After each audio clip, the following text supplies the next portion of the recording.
আসসালামু আলাইকুম ভিউয়ার্স, কেমন আছেন সবাই? আরেকটা নতুন ভিডিও নিয়ে আপনাদের সামনে চলে আসলাম। গত ভিডিওতে আমি বলেছিলাম আমার ভাসুরের একমাত্র ছেলের ঘরে নাতনি হয়েছে, তো ওই জন্য ওই বেবির আকিকা দেয়া হবে আজকে। তো আয়শা মারিয়ম একটু নিচে এসে ছাগল নিয়ে খেলা করছে।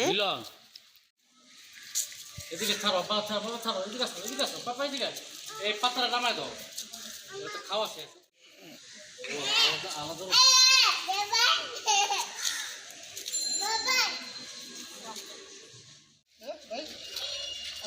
না না লাগবে।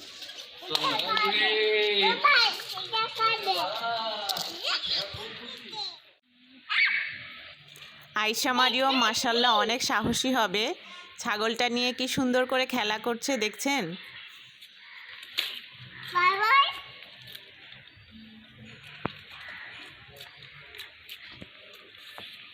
আচ্ছা ছেড়ে দাও, পেটা ছেড়ে দাও, ছেড়ে দাও।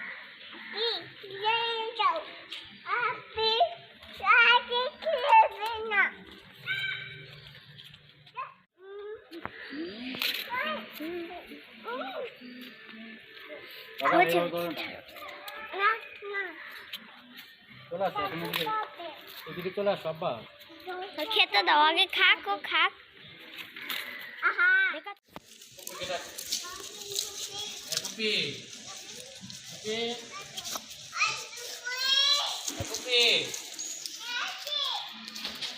আচ্ছা মারিয়াম, কি এটা? এই দেখো ছাগল কুটি কুটি জাদু।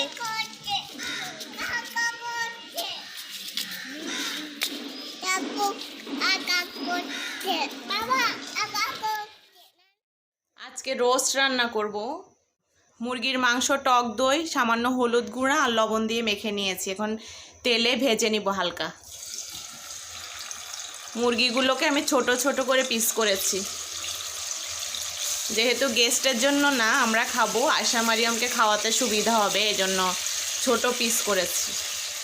এটা হালকা ভেজে নেওয়া হয়ে গেছে, এবার তুলে নিব।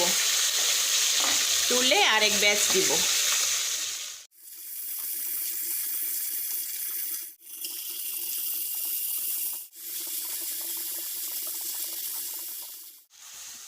এবার এই তেলের মধ্যে পেঁয়াজ ব্লেন্ড করে নিয়েছিলাম, সেটা দিয়ে দিচ্ছি।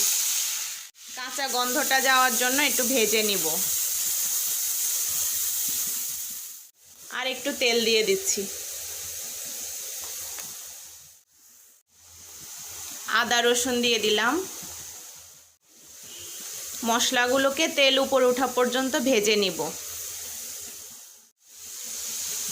তেল উপরে উঠে এসেছে, এবার আমি এখানে চীনাবাদাম আর কিশমিশ আর এলাচ আর গোলমরিচ একসাথে বেটে নিয়েছি, এগুলো সব দিয়ে দিব।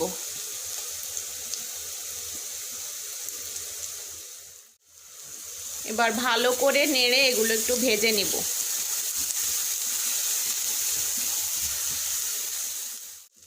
অল্প একটু গরম পানি দিয়ে দিচ্ছি মশলাটা কষানোর জন্য। মশলাটা কষানো হয়ে গেছে, এবার আমি পরিমাণ মতো লবণ দিয়ে দিচ্ছি। টক দই চিনি দিয়ে ভালো করে ফেটে নিয়েছি, এটা দিয়ে দিচ্ছি এখন।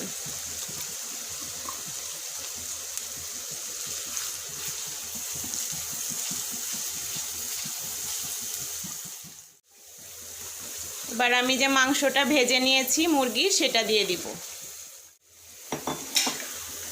ভালো করে একটু নেড়েচেড়ে কষিয়ে নিব।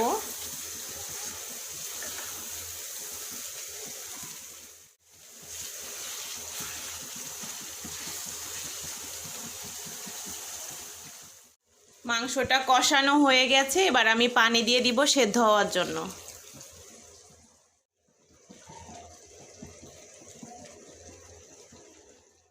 সামান্য একটু মরিচের গুঁড়ো দিচ্ছি, তাহলে কালারটাও সুন্দর হবে আর হালকা একটু ঝাল ঝাল টেস্ট হবে।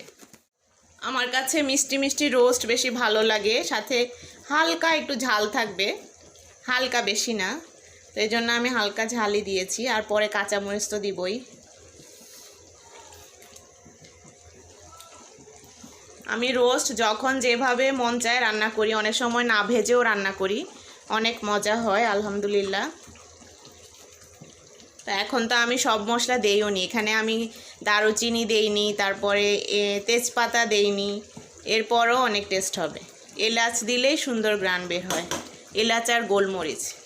এবার এটাকে ঢেকে আমি মাংসগুলো সেদ্ধ হওয়া পর্যন্ত রান্না করব।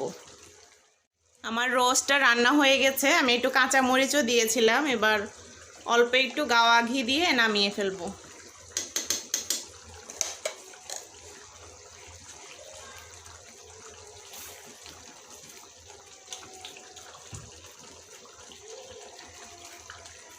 রান্না বান্না শেষ করে গোসল করে তারপর নামাজ পড়ে দুপুরের খাবারটা খেয়ে নিতে এসেছি।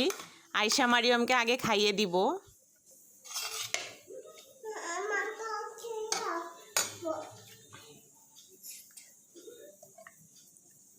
আয়শা মারিয়ম কি খাবে?